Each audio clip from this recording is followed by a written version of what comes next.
ഈ പ്രമേഹം എന്നുള്ള രോഗം ഒരുപക്ഷെ നമ്മൾ ജനിക്കുമ്പോൾ തന്നെ തുടങ്ങുന്ന ഒരു രോഗമാണ്. ഏത് ആശുപത്രിയിലെ ഔട്ട് പേഷ്യന്റ് ക്ലിനിക്കുകൾ നമ്മൾ എടുത്താലും ജനറൽ മെഡിക്കൽ ഔട്ട് പേഷ്യന്റിൽ വരുന്നതിൽ ഒരു 40% പ്രമേഹ രോഗം അതിനോടനുബന്ധിച്ചുള്ള രോഗങ്ങളുള്ളവരായിരിക്കും.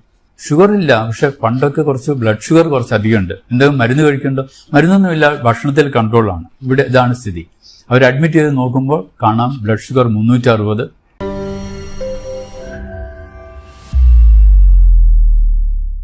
നിങ്ങൾക്ക് നമസ്കാരം. എൻ്റെ പേര് ഡോക്ടർ എം തോമസ് മാത്യു. ഞാൻ കേരളത്തിലെ സീനിയർ മോസ്റ്റ് നെഫ്രോളജിസ്റ്റ് ആണ്. മെഡിക്കൽ കോളേജിൽ നിന്ന് റിട്ടയർ ചെയ്തതിന് ശേഷം ഇപ്പോൾ കോഴിക്കോട് ബേബി മെമ്മോറിയൽ ഹോസ്പിറ്റലിൽ വർക്ക് ചെയ്യുകയാണ്. നമുക്കറിയാം, പ്രമേഹം അഥവാ ഡയബറ്റിസ് കാലാകാലങ്ങളായി മനുഷ്യ ജീവിതത്തെ നിശബ്ദമായി കൊല്ലുന്ന ഒരു രോഗമാണ്. ക്രിസ്തുവിന് മുമ്പ് 1500 BC മുതൽ ഈ രോഗം അറിയപ്പെട്ടിരുന്നു.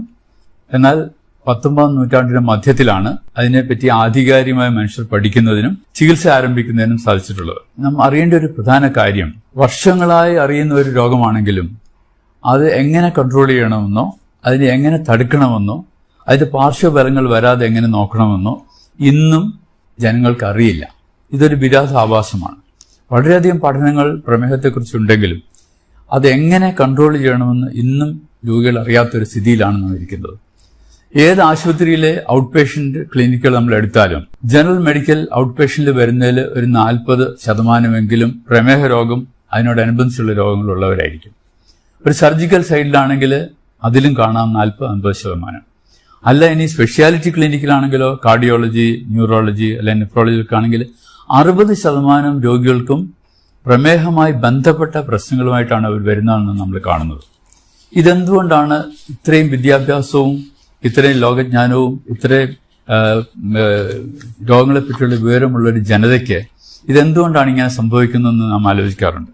അധികം പേരും പറയും, രോഗമൊന്നുമില്ല, ഇപ്പോൾ ഒരു തലവേദനയായി ഡോക്ടർ നോക്കിയപ്പം പ്രഷർ ഉണ്ടെന്ന് പറഞ്ഞു, പിന്നെ ടെസ്റ്റ് ചെയ്യുമ്പോൾ കിഡ്നിക്ക് കേടുണ്ടെന്ന് പറഞ്ഞു. അപ്പോൾ ഷുഗർ ഉണ്ടോ നിങ്ങൾക്ക്? ഷുഗർ ഇല്ല, പക്ഷെ പണ്ടൊക്കെ കുറച്ച് ബ്ലഡ് ഷുഗർ കുറച്ച് അധികമുണ്ട്. എന്തെങ്കിലും മരുന്ന് കഴിക്കണ്ടോ? മരുന്നൊന്നുമില്ല, ഭക്ഷണത്തിൽ കൺട്രോളാണ്. ഇവിടെ ഇതാണ് സ്ഥിതി. അവർ അഡ്മിറ്റ് ചെയ്ത് നോക്കുമ്പോൾ കാണാം ബ്ലഡ് ഷുഗർ 360, ബ്ലഡ് പ്രഷർ 160/100. അപ്പോൾ പറയും ഇതുവരെ പ്രശ്നമൊന്നും ഉണ്ടായിരുന്നില്ല, ആശുപത്രി വന്നതുകൊണ്ടാണ് രോഗം ഉണ്ടായെന്നാണ് ജനങ്ങൾ ധരിക്കുന്നത്. ഈ പ്രമേഹം എന്നുള്ള രോഗം ഒരുപക്ഷെ നമ്മൾ ജനിക്കുമ്പോൾ തന്നെ തുടങ്ങുന്ന ഒരു രോഗമാണ്. കുടുംബപരമായി അതല്ലെങ്കിൽ ജനിതക കാരണങ്ങൾ കൊണ്ട് ശരീരത്തിൽ നാം കഴിക്കുന്ന ഭക്ഷണത്തിൽ നിന്നുണ്ടാകുന്ന ഗ്ലൂക്കോസ് അഥവാ അന്നജം അത് ശരീരത്തിന് ഉപയോഗിക്കാൻ പറ്റാത്ത വിധത്തിൽ ആയിത്തീരുന്ന ഒരു സ്ഥിതിഗതികളാണ് പ്രമേഹം എന്ന് പറയുന്നത്. നമുക്കറിയാം 2 തരം പ്രമേഹമുണ്ട്, ടൈപ്പ് 1, ടൈപ്പ് 2. ടൈപ്പ് 1 പ്രമേഹം കുട്ടികളിലാണ് സാധാരണ ഉണ്ടാവുക. അവർക്ക് ഈ രക്തത്തിലെ ഷുഗറിനെ ഉപയോഗിക്കാൻ പറ്റാത്ത തരത്തിൽ ഇൻസുലിൻ ഉണ്ടാവുകയില്ല. ശരീരത്തിലെ ഇൻസുലിൻ്റെ അളവ് വളരെ കുറവായിരിക്കും. അതുകൊണ്ട് രക്തത്തിലെ ഷുഗർ ഇങ്ങനെ കൂടിക്കൂടി പ്രമേഹം എന്നുള്ള അവസ്ഥയിലേക്ക് വരും. അതേസമയം ടൈപ്പ് 2 അങ്ങനെയല്ല. അവർക്ക് ഇൻസുലിൻ ഉണ്ട്, പക്ഷെ ആ ഇൻസുലിൻ ശരീരത്തിലെ കോശങ്ങൾക്ക് ഉപയോഗിക്കാൻ വയ്യാത്ത ഒരു സ്ഥിതിയിലാണ് ഇരിക്കുന്നത്. അതാണ് ടൈപ്പ് 2. നമുക്ക് സാധാരണ കാണുന്ന പ്രായമായവരിൽ കാണുന്ന 90% ആളുകൾക്കും ടൈപ്പ് 2 പ്രമേഹമാണ്. ഈ പ്രമേഹം ഞാൻ നേരത്തെ പറഞ്ഞാൽ ഒരുപക്ഷെ ജന്മനാൽ തന്നെ ശരീരത്തിൽ തുടങ്ങിയിരിക്കും, പക്ഷെ ഒരു കാലഘട്ടത്തിലേ അത് പുറമേക്ക് കാണുകയുള്ളൂ.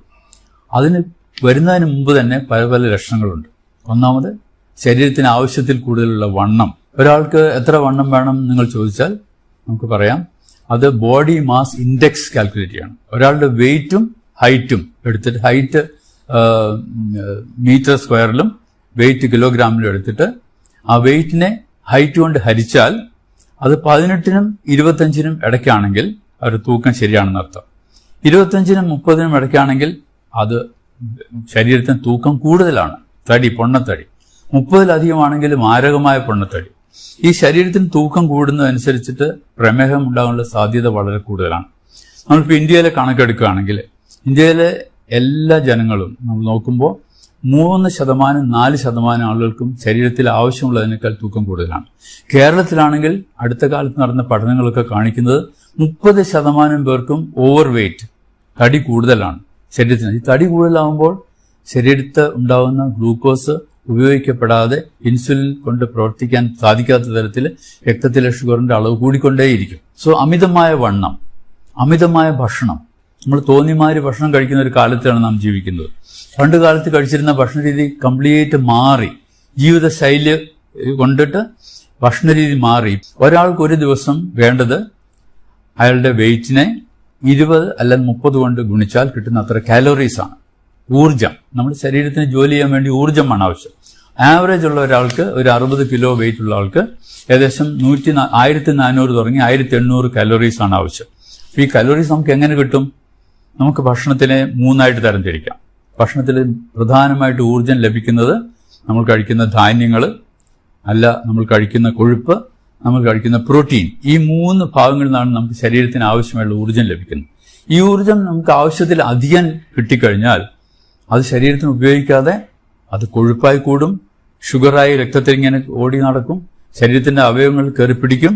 ഇത് വേറൊരു വലിയ സംഗതി എന്താണെന്ന് വെച്ചാൽ, ശരീരത്തിൽ ആവശ്യമുള്ള ഷുഗറിനേക്കാൾ കൂടുതൽ ഷുഗർ ഉണ്ടായാൽ അതിന്റെ ചയാപചയം, അതായത് മെറ്റബോളിസം ഒരു അസാധാരണ രീതിയിലേക്ക് പോകും. സാധാരണ ഷുഗർ മെറ്റബോളൈസ് ചെയ്യുന്നത് ശരീരത്തിന് ഊർജ്ജം ലഭിക്കാനാണ്. എന്നാൽ അധികമുള്ള ഷുഗർ, അതായത് അധികം നോക്കുമ്പോൾ നിങ്ങൾ ചോദിക്കുക എത്രയാണ് അധികം? അതായത് ഒരു ഫാസ്റ്റിംഗ് സ്റ്റേജിൽ ഒരാൾക്ക് ഷുഗർ വേണ്ടത് 100 മില്ലിഗ്രാമിൽ കുറവായിരിക്കണം. 80 തുടങ്ങി 100 ഫാസ്റ്റിംഗിൽ വേണ്ടത്. ഭക്ഷണം കഴിച്ച് 2 മണിക്കൂറിന് ശേഷം നോക്കുകയാണെങ്കിൽ അത് ഒരു 120-നും 140-നും ഇടയ്ക്കായിരിക്കും. അതിൽ കൂടുതലൊക്കെയാണ് അധികം ഷുഗർ എന്ന് പറയുന്നത്. അപ്പോൾ രക്തത്തിലെ ഷുഗർ അധികമായാൽ അത് ശരീരത്തിന് ഉപയോഗിക്കുന്നത് സ്വാഭാവികമായി ഉപയോഗിക്കുന്നതിന് പകരം അത് അബ്നോർമൽ പാത്വേയിൽ കൂടെ പോകും. 5 തരത്തിൽ ഈ ഗ്ലൂക്കോസ് മെറ്റബോളൈസ് ചെയ്തു പോകും. അത് ഈ 5 തരത്തിൽ പോകുന്ന മെറ്റബോളിസം ശരീരത്തിന് ഉപയോഗമില്ലാതെ ശരീരത്തിന് കേട് വരുത്തുന്ന രീതിയിലാണ് ആ മെറ്റബോളിസം നടത്തുന്നത്. അപ്പോൾ എന്ത് പറ്റും? ഈ ഷുഗർ ശരീരത്തിന് ഉപയോഗിക്കാതെ കൊഴുപ്പായി ലിവറിലേക്ക് പോയി അടിയും, ഫാറ്റി ലിവർ ഉണ്ടാവും. കൂടാതെ ഈ മെറ്റബോളിസം തെറ്റിവരുന്ന അസാധാരണമായുള്ള മെറ്റബോളിസം കൊണ്ടിട്ട് അതിലുണ്ടാവുന്ന ഘടകങ്ങൾ ശരീരത്തിലെ രക്തക്കുഴലിനെയും കോശങ്ങളെയും ഒക്കെ മാരകമായി അഫക്റ്റ് ചെയ്യും. അങ്ങനെ വലിയ രക്തക്കുഴലുകൾക്കും ചെറിയ രക്തക്കുഴലുകൾക്കും ഒക്കെ കേടുവന്ന് കാലക്രമേണ ആ ഒരു രോഗമായി മാറുകയാണ് ചെയ്യുന്നത്. ഈ ഷുഗർ കൂടിയുണ്ട്. ആവശ്യത്തിലധികം ഷുഗർ ശരീരത്തിലുണ്ടായാൽ അത് ശരീരത്തിന് ദോഷമാണ് എന്നുള്ള വാസ്തവം നമ്മൾ എപ്പോഴും അറിഞ്ഞിരിക്കും. ഷുഗർ കുറയ്ക്കുന്നത് ശരീരത്തിന് ആവശ്യമുള്ള ഊർജം കിട്ടാൻ വേണ്ടി മാത്രമുള്ള ഭക്ഷണം കഴിക്കുക. ഇപ്പോൾ ഒരു 1600 കാലറി വേണമെങ്കിൽ അത് ഒരു 3 തവണയായിട്ട് അത് ഡിവൈഡ് ചെയ്യണം. രാവിലെ ഒരു 350-400 കലോറി, രാത്രി അതുപോലെ 350-400 കലോറി, ഉച്ചയ്ക്ക് അതിന് ബാക്കിയുള്ള ഭക്ഷണം ക്രമീകരിക്കാൻ ലോക ആരോഗ്യ സംഘടനയും ഡയബറ്റിക് അസോസിയേഷനും ഒക്കെ കൂടി തീരുമാനിച്ചിരിക്കുന്ന ഒരു ഫുഡ് പ്ലേറ്റ് ഉണ്ട്. ആ ഫുഡ് പ്ലേറ്റ് എന്ന് പറഞ്ഞാൽ നമ്മൾ സാധാരണ ഒരു പ്ലേറ്റ് എടുത്താൽ അത് 4 നമ്മൾ ഡിവൈഡ് ചെയ്യണം, മാനസികമായി ഡിവൈഡ് ചെയ്യണം. അതിന്റെ പകുതി ഭാഗം പച്ചക്കറികൾ മാത്രമേ പാടുള്ളൂ. ആ പകുതി ഭാഗത്തിൽ അതിന്റെ പകുതി, അതായത് 1/4 ഭാഗം വേവിച്ച പച്ചക്കറികളും 1/4 ഭാഗം വേവിക്കാത്ത പച്ചക്കറികളും. അപ്പൊ 1/2 ഭാഗം അങ്ങനെ പോയി. മറ്റേ 1/2 ഭാഗത്ത് അതിന്റെ 1/4 ഭാഗത്തിൽ പ്രോട്ടീൻ അടങ്ങിയ സംഗതികൾ, അത് ഒന്നിൽ പയറ്, കടല, പരിപ്പ്, അല്ലെങ്കിൽ മീനോ അല്ലെങ്കിൽ മുട്ടയോ അതല്ലെങ്കിൽ ഇറച്ചിയോ. അതിന്റെ മറ്റേ 1/4 ഭാഗത്ത് ധാന്യങ്ങൾ, അതായത് 1 കപ്പ് ചോറ് അല്ലെങ്കിൽ 1 ചപ്പാത്തി അല്ലെങ്കിൽ 1 ദോശ അല്ലെങ്കിൽ 2 ഇഡ്ഡലി. അപ്പോൾ ആ ഫുഡ് പ്ലേറ്റിൽ അടങ്ങുന്ന സാധനം മെജോറിറ്റി പച്ചക്കറികളാണ്. ഈ പച്ചക്കറികളിൽ കാലറീസ് വളരെ കുറവാണ്. 100 ഗ്രാം പച്ചക്കറിക്ക് 15 കാലോറി ഉണ്ടാവുള്ളൂ. അതേസമയം 100 ഗ്രാം ചോറിന് 350 കാലോറിയാണ്. 1 ചപ്പാത്തിക്ക് ഏകദേശം 100 കാലോറിയാണ്. 1 ദോശയ്ക്ക് 100-150 കലോറി. ഒരു മസാല ദോശ ആണെങ്കിലോ 250 കലോറിയാവും. അപ്പൊ അത് നമ്മൾ അധികമായി കഴിക്കാതെ അതിന് പകരം കൂടുതൽ പച്ചക്കറികളും കുറച്ച് ധാന്യവും കുറച്ച് പ്രോട്ടീൻ അഥവാ മത്സ്യം അല്ലെ മാംസം, പച്ചക്കറി കഴിക്കുന്നവർക്കാണെങ്കിൽ പയറ്, കടല, പരിപ്പ്, അങ്ങനെ ഫുഡ് പ്ലേറ്റ് നമ്മൾ 3 നേരത്തെ ഭക്ഷണം കഴിക്കുമ്പോൾ ആ പ്രിൻസിപ്പിൾ സ്വീകരിച്ചാൽ നമ്മുടെ ഷുഗർ കൂടാതിരിക്കും. അത് വെജിറ്റേറിയനായിട്ടും നോൺ വെജിറ്റേറിയനായിട്ടും ഐറ്റംസ് നമ്മൾ താരതമ്യപ്പെടുത്തും. ബാക്കി ഭക്ഷണങ്ങളിൽ നിന്ന് നമുക്ക് കിട്ടുന്നത് അന്നജം, അതായത് ധാന്യങ്ങൾ എന്ന് പറയുമ്പോൾ അരിയാവും, ഗോതമ്പാവും, പഴങ്ങളും, അധികം മധുരമില്ലാത്ത പഴങ്ങൾ, ഇതെന്നൊക്കെയാണ് മെയിൻ ആയിട്ടുള്ള 60%, 50% എനർജി കിട്ടുന്ന ഈ ഭക്ഷണത്തിനാണ്. അതേസമയം കൊഴുപ്പ് നിന്ന് കിട്ടുന്നത് വളരെ അധികമാണ്. 20%എങ്കിലും കൊഴുപ്പ് നമുക്ക് കിട്ടണം, 20-25%. അപ്പൊ ഈ കൊഴുപ്പിന് എങ്ങനെയാ കിട്ടുക? കൊഴുപ്പ് നമ്മൾ ഉപയോഗിക്കുന്ന എണ്ണ, 1 സ്പൂൺ എണ്ണയിൽ ഏകദേശം 45-50 കലോറിയാണ്. അപ്പോൾ എണ്ണയുടെ അളവ് കുറയ്ക്കണം. അതുപോലെ തന്നെ പ്രോട്ടീനിന് ഒരു 20-25% കാലറീസ് പ്രോട്ടീന് ലഭിക്കണം. അതുകൊണ്ട് പ്രോട്ടീൻ കഴിക്കുന്ന അളവും കുറയ്ക്കണം. ഇങ്ങനെ നമ്മൾ കൺട്രോൾ ചെയ്താൽ നമ്മുടെ ഭക്ഷണ രീതി വളരെ കറക്റ്റാവും. നമ്മുടെ ഷുഗർ കൂടില്ല, നമ്മൾ പ്രമേഹത്തിന്റെ കോംപ്ലിക്കേഷൻ നമുക്ക് വരാതിരിക്കാൻ സാധിക്കും. ഇതൊക്കെ അറിയാമെങ്കിലും നാം വീണ്ടും അറിയാതെ ഭക്ഷണങ്ങൾ കൂടുതൽ കഴിച്ചു പോവുകയാണ്. അപ്പോൾ നമ്മൾ ആവശ്യമില്ലാത്ത ഭക്ഷണങ്ങൾ, ഈ സ്നാക്സ് ഒക്കെ നിവൃത്തിയുള്ളത്തോളം ഒഴിവാക്കണം. എണ്ണക്കടികൾ ഒഴിവാക്കണം. പിന്നെ ഈ ഷുഗറുള്ള ആളുകൾ 3 നേരത്തെ ഭക്ഷണത്തിന് പുറമെ ഇടയ്ക്ക് 2 ലഘുഭക്ഷണം കൂടെ കഴിക്കുന്നത് നന്നായിരിക്കും. നമുക്ക് ഫൈബർ അടങ്ങിയ ബിസ്ക്കറ്റ് കഴിക്കാം, അല്ലെ ആരോ റൂട്ട് ബിസ്ക്കറ്റ് കഴിക്കാം, അല്ലെ ചിലപ്പോൾ അധികം എണ്ണയും മെഴുക്കുമില്ലാത്ത ഭക്ഷണങ്ങൾ കഴിക്കാം, അല്ലെ ഒരു പകുതി ആപ്പിൾ കഴിക്കാം, പകുതി പേരയ്ക്ക കഴിക്കാം, 1 ഗ്ലാസ് ചായയോ അല്ലെങ്കിൽ കാപ്പിയോ കഴിക്കാം മധുരം ഇടാതെ. ഇതൊരു ശീലം നമ്മൾ ഉണ്ടാക്കണം, മധുരം ഉപയോഗിക്കാതെ ഭക്ഷണങ്ങൾ കഴിക്കാനുള്ള ശീലം. അതുപോലെ ഏറ്റവും പ്രധാനമുള്ള കാര്യമാണ് ശരീരത്തിന് വ്യായാമം. ഒരു അരമണിക്കൂർ ആഴ്ചയിൽ 5 ദിവസം വ്യായാമം ചെയ്യുന്നത് ഏറ്റവും പ്രധാനമാണ്, പ്രത്യേകിച്ച് 35 വയസ്സിന് ശേഷമുള്ളവർ. ഈ വ്യായാമം ചെയ്യുമ്പോൾ ശരീരത്തിന് ആവശ്യമുള്ള ഊർജം അത് ഉപയോഗിച്ചു പോകും. അപ്പോൾ ആവശ്യമില്ലാതെ ഊർജം ശരീരത്തിൽ കെട്ടിനിൽക്കില്ല. ഈ വ്യായാമം ചെയ്യുമ്പോൾ ആ ഊർജം അതിനായിട്ട് ഉപയോഗിച്ചു പോകും. അങ്ങനെ നമ്മുടെ ശരീരത്തെ നല്ല ആരോഗ്യസ്ഥിതിയിൽ മെയിൻറ്റെയിൻ ചെയ്യാൻ സാധിക്കും. ഇങ്ങനെയൊക്കെ ചെയ്താലും ജനിതകമായി ഉണ്ടാകുന്ന ഡയബറ്റീസ് വരാതിരിക്കില്ല. വന്നു കഴിഞ്ഞാൽ നമ്മൾ അതിനുള്ള മരുന്നുകൾ കൃത്യമായിട്ട് എടുക്കും. ഡോക്ടറെ സമീപിച്ച് ആ മരുന്നുകൾ എന്ത് വേണമെന്ന് ചോദിച്ചാൽ ഡോക്ടർ പറഞ്ഞുതരും. അതനുസരിച്ച് മരുന്ന് ഉപയോഗിക്കാം, ഗുളികൾ ഉപയോഗിക്കാം. അത് പോരാതെ വരികയാണെങ്കിൽ വരുന്ന സന്ദർഭങ്ങളിൽ നമുക്ക് ഇൻസുലിൻ ഉപയോഗിക്കാം. അങ്ങനെ ഷുഗർ കൺട്രോൾ ചെയ്യാം. അപ്പോൾ നിങ്ങൾ ചോദിക്കും, ഷുഗർ കൺട്രോൾ ചെയ്യാൻ ഭക്ഷണം മാത്രം നോക്കിയാൽ പോരാ. ഭക്ഷണത്തിന് ഒരു പരിധിവരെ മാത്രമേ ഷുഗറിനെ കൺട്രോൾ ചെയ്യാൻ പറ്റുള്ളൂ. അതിൽ കൂടുതൽ കൺട്രോൾ വേണമെങ്കിൽ മരുന്ന് വേണം എന്നുള്ളത് തീർച്ചയാണ്. ആ മരുന്നിന് പുറമെ വ്യായാമം, റെഗുലർ ചെക്കപ്പ് ഇതൊക്കെ വേണം. ആഴ്ചയിൽ 1 പ്രാവശ്യമെങ്കിലും രക്തത്തിലെ ഷുഗർ ടെസ്റ്റ് ചെയ്യണം. അതനുസരിച്ചിട്ട് മരുന്നുകളുടെ അളവ് വ്യത്യാസപ്പെടുത്താം. അതുകൊണ്ട് ഈ പ്രമേഹം കൊണ്ടിട്ട് ബാക്കി കോംപ്ലിക്കേഷൻ വരാതെ നമ്മൾ ശ്രദ്ധിക്കണം. ശരീരത്തിന്റെ എല്ലാ അവയവങ്ങളെയും, എല്ലാ ഭാഗങ്ങളെയും, ആന്തരിക ഭാഗങ്ങളെയും ബാഹ്യമായിട്ടുള്ള ഭാഗങ്ങളെയും മുഴുവൻ മാരകമായി പിടിക്കുന്ന ഒരു രോഗമാണ് പ്രമേഹം. പക്ഷെ ഒരാൾക്ക് ഇതെല്ലാം വരണമെന്നില്ല. ചില ആളുകൾക്ക് ഒരു പക്ഷേ കിഡ്നിയുടെ രോഗമായിരിക്കും കൂടുതൽ, വേറൊരാൾക്ക് ഹൃദയരോഗത്തിനായിരിക്കും കൂടുതൽ, വേറൊരാൾക്ക് ഞരമ്പിന്റെ രോഗമായിരിക്കും കൂടുതൽ. അപ്പോൾ ആർക്കാണ് എന്താണ് വരിക എന്നുള്ളത് നമുക്ക് തീർച്ചപ്പെടുത്താൻ പറ്റില്ല. പക്ഷെ ഒരു കുടുംബത്തിൽ ഒരു വ്യക്തിക്ക് ഷുഗർ വന്നിട്ട് കിഡ്നി സംബന്ധിച്ച രോഗമുണ്ടെങ്കിൽ മറ്റു ആളുകൾക്കും ആ രോഗം വരാൻ, കിഡ്നി സംബന്ധിച്ചുള്ള രോഗം വരാൻ സാധ്യതയുണ്ടെന്ന് നാം അറിഞ്ഞിരിക്കണം. അതുപോലെ തന്നെ ഒരാൾക്ക് കാലിലെ ഞരമ്പിന് കേടുവന്ന് ഒരു വിരൽ മുറിക്കുകയൊക്കെ ചെയ്യേണ്ടി വന്നാൽ നാം അങ്ങനെ ആളുകളെ കാണാറുണ്ട്. അവരുടെ കുടുംബത്തിലുള്ള മറ്റാളുകൾക്കും ഇങ്ങനെ വരാൻ സാധ്യതയുണ്ടെന്ന് നാം അറിഞ്ഞിരിക്കണം. ഇപ്പോൾ ഉള്ള കണക്കനുസരിച്ചിട്ട് നമ്മുടെ ലോകത്തിലെ ഇന്ത്യ രാജ്യത്തിനാണ് 2ാം സ്ഥാനം ഷുഗറുള്ള ആളുകളുടെ. ആ ഇന്ത്യ രാജ്യത്തിൽ തന്നെ കേരളത്തിലാണ് 1ാം സ്ഥാനം. ഇതെന്തുകൊണ്ട് ഇങ്ങനെ വരുന്നു എന്നുള്ളതിന് ഒരുപാട് പഠനങ്ങളുണ്ട്. ഒരുപക്ഷെ നമ്മുടെ ജനിതക മാറ്റം കൊണ്ടായിരിക്കാം, അല്ലെങ്കിൽ നമ്മുടെ ജീവിതശൈലി മാറ്റങ്ങൾ കൊണ്ടായിരിക്കാം, അല്ലെങ്കിൽ അടുത്ത കാലങ്ങളിലുണ്ടായ ഫുഡ് ഹാബിറ്റ്സിന്റെ മാറ്റങ്ങൾ കൊണ്ടായിരിക്കാം. അപ്പോൾ ഇങ്ങനെ വരുന്ന ഷുഗർ ഭാവിയിൽ ഈ ഇൻസുലിനൊക്കെ ഉള്ളതുകൊണ്ട് ജീവിത ദൈർഘ്യം കൂടും. ജീവിത ദൈർഘ്യം കൂടുന്തോറും ഈ രോഗത്തിന്റെ കോംപ്ലിക്കേഷൻസ് കൂടുതൽ വന്നുകൊണ്ടിരിക്കുകയാണെന്ന് നാം മറക്കരുത്. അപ്പോൾ ഈ കോംപ്ലിക്കേഷൻസ് വരാതിരിക്കണമെങ്കിൽ കൃത്യമായി നമ്മളിതൊക്കെ നോക്കി വെച്ചിരിക്കണം.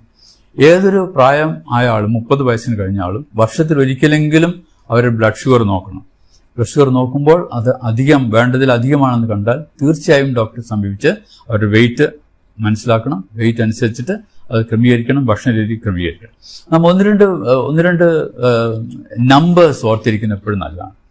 Number 30, number 40, number 70, number 80, number 90. നമ്മൾ ചോദിക്കുന്നത് എന്താ നമ്പർ? നമ്മുടെ 40 എന്ന് പറഞ്ഞാൽ ആണുങ്ങളുടെ കഴുത്തിന്റെ ചുറ്റളവാണ്. കഴുത്തിന്റെ ചുറ്റളവ് 40 കൂടിയാൽ പ്രമേഹം വരാനുള്ള സാധ്യത കൂടുതലാണ് ചുരുക്കം. അത് സ്ത്രീകൾക്കാണെങ്കിൽ 30 കൂടുതലാണെങ്കിൽ അതും പ്രമേഹം വരാൻ സാധ്യതയാണ്. ഇനി നിങ്ങൾ ചോദിക്കുക എന്താ 70% ആളുകൾക്കും പ്രമേഹമുള്ളവർക്ക് കോംപ്ലിക്കേഷൻസ് വരും. അപ്പോൾ ഒരു പ്രമേഹമുള്ള ആൾക്ക് കോംപ്ലിക്കേഷൻ ഉണ്ടാകാൻ സാധ്യത വളരെ കൂടുതലാണെന്ന് ഓർക്കണം. 80 എന്താ?